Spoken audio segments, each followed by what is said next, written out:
यह अब तक की सबसे विवादित आपदा थ्रिलर फिल्म मानी जाती है। कुछ लोग इसे एक बेमिसाल क्लासिक मानते हैं, तो वहीं कई इसे पूरी तरह बेकार ठहराते हैं। सबसे बड़ा विवाद इसके सेटअप पर है, जो इतना साधारण और डरावना है कि समझ से परे लगता है। बस हल्की सी हवा का झोंका चलना काफी है और लोग खुद ब खुद मौत की ओर दौड़ पड़ते हैं। यह एक ऐसा अस्तित्व है जिसका कोई हल नहीं। गर्मियों की शुरुआत में सेंट्रल पार्क में पर्यटक हंसी खुशी मौज मना रहे थे। तभी एक हल्की हवा का झोंका गुजरा और सारी चहल पहल अचानक थम गई, मानो समय ठहर गया हो। लोग वहीं पर जड़ हो गए, हिल तक नहीं पाए। सड़क किनारे खड़ी एक लड़की को कुछ गड़बड़ महसूस हुई। वह अपनी दोस्त को सावधान करने ही वाली थी कि उसने देखा उसकी सहेली की आंखें बिल्कुल खाली हो चुकी हैं। अगले ही पल उसने अपनी हेयर पिन निकाली और उसे अपने ही गले में घोंप दिया। बाकी लोग भी एक एक करके गिरने लगे। खून बहकर कुछ ही देर में पार्क की घास लाल हो गई। ज्यादा दूर नहीं, एक कंस्ट्रक्शन साइट पर ठेकेदार ने सोचा कि मजदूर की मौत बस एक हादसा है, लेकिन अगले ही पल सारे मजदूर जैसे किसी अदृश्य इशारे पर ऊंची इमारत से कूद पड़े। ये मौत का तूफान इतना खामोश था कि किसी को संभलने तक का मौका नहीं मिला। इसी दौरान साइंस टीचर निक अपनी क्लास में लेक्चर दे रहा था। तभी प्रिंसिपल ने उसे ऑफिस बुलाया और सेंट्रल पार्क की इस भयानक त्रासदी की खबर दी। सबको यकीन था कि यह किसी आतंकवादी का गैस अटैक है। सुरक्षा के लिहाज से प्रिंसिपल ने तुरंत स्कूल बंद करने और सभी बच्चों को घर भेजने का फैसला किया। निक का दोस्त और सहकर्मी जूलियन समझ गया कि यह संकट मामूली नहीं है। उसने निक को अपने साथ गांव के पुराने घर चलने का न्योता दिया। निक पहले थोड़ा हिचकिचाया, लेकिन घर लौटकर जब उसने टीवी न्यूज़ पर और जानकारी सुनी तो हालात की गंभीरता सामने आई। सरकार का मानना था कि यह कोई नया वायरस है जो दिमाग की नसों के बीच का संपर्क तोड़ देता है।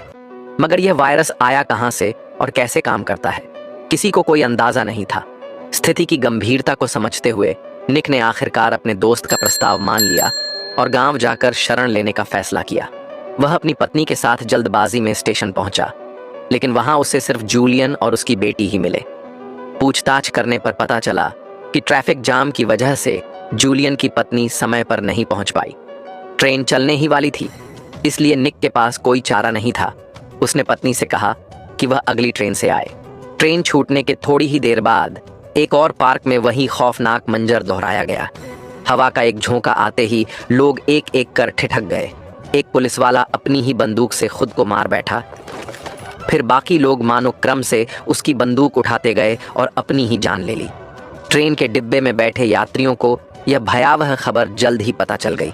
पहले से ही बेचैन माहौल अब और भी ज्यादा तनावपूर्ण हो उठा। जूलियन बार बार अपनी पत्नी से संपर्क करना चाहता था, लेकिन नेटवर्क सिग्नल बार बार टूट रहा था। उसके दिल की घबराहट बढ़ती जा रही थी और यात्रियों की लगातार हो रही बहस पर उसका ध्यान ही नहीं गया। तभी अचानक ट्रेन रुक गई। सभी लोग उलझन में बाहर निकल आए। कंडक्टर ने बताया कि आगे का सिग्नल अचानक गायब हो गया है, इसीलिए ट्रेन आगे नहीं बढ़ सकती। खुशकिस्मती से पास में ही एक छोटा कस्बा था। निक अपने परिवार के साथ एक रेस्टोरेंट में खाने पहुंचा। वहां एक पड़ोसी राज्य से आए मेहमान के मोबाइल पर उसने और भी डरावना दृश्य देखा। एक चिड़ियाघर का रखवाला मानो पुतला बन गया हो, खुद को शेरों के हवाले कर चुका था। वह दृश्य देखकर सभी लोग स्तब्ध रह गए। ऐसी अजीब और भयावह आपदा किसी ने पहले कभी नहीं देखी थी। इसी दौरान सरकार की ओर से एक और आपात सूचना जारी हुई। उन्होंने आतंकवादी हमले की संभावना से इनकार कर दिया, क्योंकि अब यह आपदा पूरे देश में फैल चुकी थी और निक जिस छोटे कस्बे में ठहरा था वह तो इस तबाही का केंद्र बिंदु बन चुका था। डर का माहौल हवा में फैल चुका था। लोग अभी तक सदमे से बाहर नहीं आए थे कि अचानक रेस्टोरेंट की सारी बत्तियां बुझ गईं। भीड़ अब खुद को रोक न सकी और घबराहट में सभी लोग पागलों की तरह बाहर भाग निकले। इस कयामती भगदड़ में अधिकतर लोग सिर्फ अपनी जान बचाने में लगे रहे। निक ने जगह जगह जाकर मदद की गुहार लगाई, लेकिन शहर से बाहर निकलने के लिए उसे कोई गाड़ी नहीं मिली। आखिरकार एक दयालु दंपत्ति ने उन्हें अपने साथ ले जाने की हामी भरी। पति पत्नी दोनों ने राहत की सांस ली, लेकिन जूलियन फुस के मन में कुछ और ही चल रहा था। उसकी पत्नी से संपर्क टूटे हुए पूरे 2 घंटे हो चुके थे और किसी भी हालत में वह उसे ढूंढना चाहता था। फिर भी वह अपनी बेटी को खतरे में नहीं डालना चाहता था, इसलिए उसने उसे निक और उसकी पत्नी की देखभाल में सौंप दिया।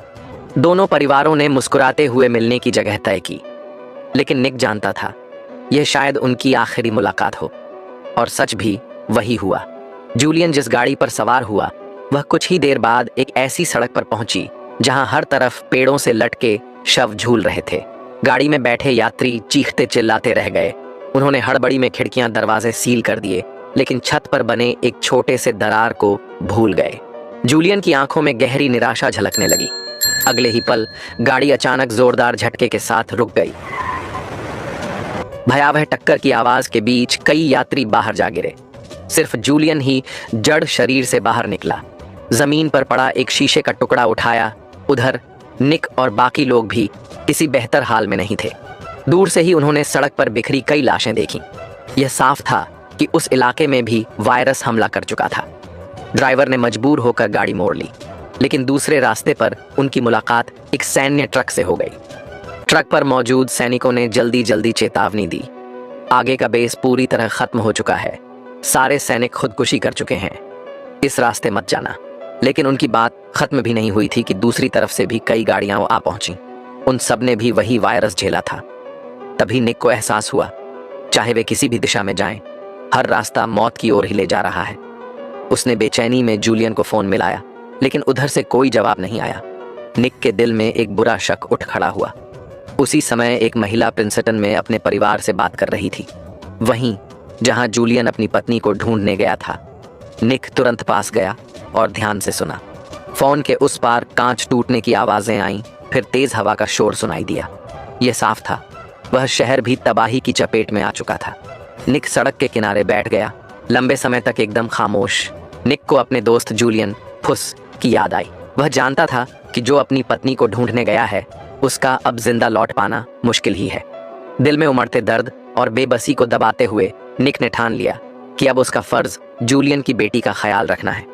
थोड़ा संभलने के बाद निक ने बाकी लोगों के साथ आगे की रणनीति पर चर्चा शुरू की। सबने गौर किया कि हर बार हादसा होने से पहले हल्की हवा का झोंका जरूर आया था, और ये सभी घटनाएं भीड़ भाड़ वाले इलाकों में ही घटित हुई थीं। निक ने अनुमान लगाया कि शायद यह कोई पौधों से निकलने वाला जहर है, जो तभी सक्रिय होता है जब किसी जगह पर इंसानों की भीड़ एक निश्चित संख्या पार कर लेती है। यह सुनते ही वहां मौजूद सैनिक ने तुरंत फैसला लिया, सभी बचे हुए लोगों को 2 दलों में बांट दिया जाए और उन्हें जितना हो सके सुनसान इलाकों की ओर ले जाया जाए। लेकिन रास्ते में जब वे एक खुले मैदान से गुजर रहे थे, तभी अचानक हवा का झोंका आया। आगे बढ़ रही टुकड़ी के लोग एकाएक रुककर खड़े हो गए। सैनिक पागलपन की हद तक डर गया और जोर जोर से चिल्लाने लगा। अगले ही पल उसने अपनी बंदूक निकाली और गोलियों की आवाज मानो सभी के दिलों पर हथौड़े की तरह गूंज उठी। कुछ ही सेकंड में पूरी आगे वाली टुकड़ी खत्म हो गई। निक हैरानी में बड़बड़ाया, क्या सचमुच सिर्फ 10-15 लोगों का साथ होना ही पौधों के वायरस को सक्रिय कर देता है? बची हुई टुकड़ी अब पूरी तरह घबराकर टूट चुकी थी। निक ने खुद को जबरन शांत किया। उसने प्राकृतिक विज्ञान के सिद्धांतों से समझाया कि शायद इंसानों से निकलने वाली गंध ही पौधों को उकसाती है। अगर वे हवा की उल्टी दिशा में भाग जाएं, तो शायद वायरस का असर नहीं होगा। उसी समय पास ही से हवा का एक झोंका आया। निक ने तुरंत सबको आवाज दी, भागो और अलग अलग दिशा में फैल जाओ। वह अजीबोगरीब हवा मानो आंखें रखती हो, सीधे बचे हुए लोगों के पीछे से होकर गुजरी। अब भागना भी बेकार लग रहा था। निक और उसकी पत्नी ने आंखें बंद कर लीं और किस्मत के फैसले का इंतजार करने लगे। लेकिन जब माहौल अचानक शांत हुआ, तो उन्होंने हैरानी से देखा, वे दोनों बिल्कुल सुरक्षित थे। इसका मतलब था कि निक का अनुमान सही था। वायरस सचमुच भीड़ की संख्या और हवा की दिशा पर निर्भर करता है। पहले की भगदड़ में सब लोग बिखर गए थे। अब निक और उसकी पत्नी के पास जूलियन की बेटी के अलावा 2 और अनजान युवा भी जुड़ गए थे। निक तुरंत पास खड़ी एक छोड़ी हुई गाड़ी तक पहुंचा। वह वहां रखे रेडियो से ताजा हालात जानना चाहता था, लेकिन तभी उसकी नजर पास के खेत में पड़ी। सभी लोग बिना झिझक वहां भागे। निक को किताबों की अलमारी में एक नक्शा मिला। उसने तय किया कि वह किसी ऐसी जगह जाएगा जहां न पौधे हों और न ही इंसानों की भीड़, ताकि सुरक्षित रह सके।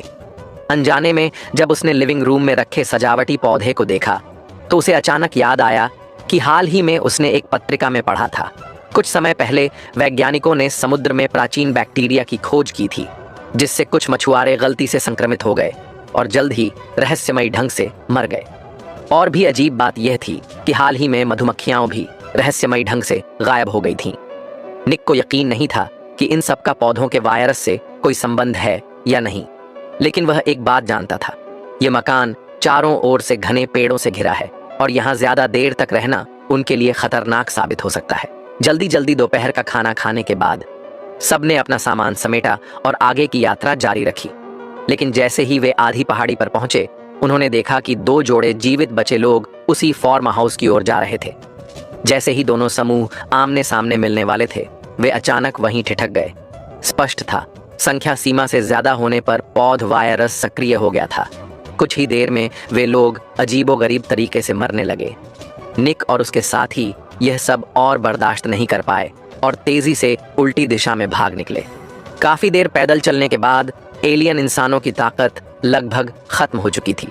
तभी उन्हें दूर से बांस से बनी एक कुटिया नजर आई। निक खुद आगे बढ़ा और घर के मालिक से गुजारिश की कि क्या वे सबको अपने यहाँ शरण दे सकते हैं। लेकिन घर के लोग पहले ही संक्रमण का डर जताकर निक और उसके साथियों को बाहर से ही भगा दिया। साथ आए 2 युवा इस इनकार से बेहद नाराज हो गए और गुस्से में दरवाजा खिड़की पीटने लगे।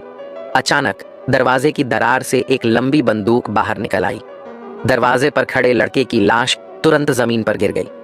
सब लोग अभी सदमे में ही थे कि तभी वही बंदूक खिड़की से बाहर झांक गई और खिड़की के पास खड़ा छोटा काला भी लाश बन गया। घर के भीतर से मालिक की गालियां फिर से सुनाई दी। निक ने दर्द को जबरदस्ती दबाया, अपनी पत्नी और छोटी लड़की को लेकर तुरंत भाग गया। जैसे जैसे रात ढलने लगी, वे एक बार फिर अनजान घरों के पास पहुंचे। इस बार निक ने तय किया कि पहले अंदर जाकर हालात देखे, और इस बार किस्मत उसका साथ देने वाली थी। घर की मालकिन एक बूढ़ी औरत थी जो बहुत ही बातें करने वाली और मिलनसार निकली। घर में वह अकेली ही रहती थी, लेकिन उसने पूरे आधे दिन की मेहनत से सबके लिए शानदार रात का खाना तैयार किया। निक और उसकी पत्नी दिल से आभारी तो थे, लेकिन हमेशा महसूस करते रहे कि यह बूढ़ी औरत कुछ अजीब सी है। Don't touch things that aren't yours. जैसे ही उन्होंने हॉफ्स की बेटी को आराम दिया, निक और पत्नी आगे की यात्रा के बारे में चर्चा करने लगे। लेकिन जब उन्होंने पीछे मुड़कर देखा तो वह बूढ़ी औरत दरवाजे पर खड़ी थी। निक अंदर ही अंदर निरुत्तर रह गया और मन ही मन सोचा, बेहतर होगा कि यहाँ से जल्द निकल लिया जाए। अगली सुबह जब वह जागा तो देखा कि पत्नी और लड़की दोनों गायब हैं। संदेह और बेचैनी से भरा वह नीचे खोजने निकला। तभी उसने देखा कि बूढ़ी औरत के कमरे का दरवाजा आधा खुला है। निक जिज्ञासा से भरकर भीतर चला गया। अंदर जाकर उसने देखा बिस्तर पर एक अजीब सा गुड़िया रखा हुआ था। अगले ही पल बूढ़ी औरत उसके पीछे प्रकट हुई और गुस्से से चिल्लाते हुए निक को चोर कहने लगी। निक तुरंत समझ गया कि शायद यह औरत बहुत लंबे समय से अकेली रह रही थी और उसका मानसिक संतुलन बिगड़ चुका था। वह लगातार उसके पीछे पीछे बाहर तक गया ताकि सफाई दे सके, लेकिन सामने जो दृश्य उसने देखा उससे उसकी आंखें फटी की फटी रह गईं। बूढ़ी औरत वहीं खड़ी थी, हिल भी नहीं रही थी, जबकि ऊपर पेड़ों की पत्तियां पागलों की तरह हिलने लगीं। निक घबराकर तुरंत पीछे हटा और तेजी से कुटिया के अंदर घुस गया। जैसे ही उसने दरवाजा बंद किया, बाहर से जोरदार टकराने की आवाज आई। स्पष्ट था, बूढ़ी औरत पौधों के संक्रमण की शिकार हो चुकी थी। तभी हवा का एक झोंका हॉल में घुस आया। निक तुरंत साइड वाले रसोई घर में पीछे हट गया। उसने जल्दी से तौलियों से हर दरार को बंद कर दिया। इसी दौरान उसे पत्नी की आवाज हल्की हल्की सुनाई दी। जब उसने बगल वाले कमरे का दरवाजा खोला तो आवाज और भी साफ हो गई। असल में उसकी पत्नी लड़की के साथ आंगन में बने स्टोर रूम में खेल रही थी। दोनों जगहों को जोड़ने वाली एक खोखली पाइप थी, इसीलिए उनकी बातचीत यहाँ तक सुनाई दे रही थी। लेकिन निक के चेहरे पर खुशी की कोई झलक नहीं थी, क्योंकि उसने महसूस किया पौधे अब विकसित हो चुके हैं। यहाँ तक कि अगर कोई इंसान अकेला भी रहे तो भी वे उसकी मौजूदगी को तुरंत पकड़ लेते हैं। बूढ़ी औरत की मौत इसका सबसे बड़ा सबूत थी। निक सोचकर ही सिहर उठा कि इंसान आखिर इस आपदा से कैसे बच पाएगा। आगे पीछे हर हाल में मौत ही है। इस वक्त उसका बस एक ही मन था कि वह अपनी पत्नी और बेटी के पास रहे। यह सब कहने के बाद निक खुद ही घर से बाहर निकल आया। अनुमान नहीं था कि उसकी पत्नी भी दरवाजा खोलकर उसकी ओर चल पड़ी। दोनों जल्दी ही बीच के आंगन में जाकर मिल गए। चारों ओर तेज हवाएं घूम रही थीं। पति पत्नी ने हाथों में हाथ डाल लिया और चुपचाप मौत का इंतजार करने लगे। लेकिन 10-15 मिनट बीत गए, फिर भी दोनों बिल्कुल सुरक्षित थे। असल में जैसे ही निक दरवाजे से बाहर निकला, यह अजीबोगरीब आपदा खुद ब खुद समाप्त हो गई थी। समय यूं ही बीत गया और 3 महीने बाद सब कुछ पहले जैसा सामान्य हो गया। फुस की बेटी अब निक दंपति के घर ही रह रही थी। टीवी पर विशेषज्ञों की भविष्यवाणी चल रही थी। यह आपदा असल में प्रकृति का इंसानों को चेतावनी देना था, उनके विनाशकारी व्यवहारों का नतीजा। ठीक उसी तरह जैसे समुद्र में अचानक शैवाल का फैलाव हो जाता है। यह जितनी अचानक आई थी उतनी ही जल्दी चली भी गई। दृश्य बदलकर सेंट्रल पार्क पर आता है। लोग अपनी जिंदगी फिर से सामान्य बनाकर आराम और मौज मस्ती का आनंद ले रहे थे। लगभग किसी को भी खतरे का अंदाजा नहीं था, लेकिन अचानक सब लोग वहीं थमकर जड़ हो गए। डरावना पौधों का वायरस एक बार फिर लौट आया था। कोई नहीं जानता कि इस बार यह भी पहले की तरह अपने आप गायब हो जाएगा या नहीं। यही थी द हैपनिंग 2008 की पूरी कहानी। यह फिल्म सचमुच बचपन की डरावनी यादों में से एक मानी जाती है। भले ही इसमें बहुत अधिक खून खराबे वाले झकझोर देने वाले दृश्य न हो, लेकिन डर का माहौल गढ़ने में यह बेहद सफल रही। यकीनन कई लोगों के मन में यह फिल्म अब तक गहराई से छपी हुई होगी। तो दोस्तों, आज की कहानी यहीं खत्म होती है।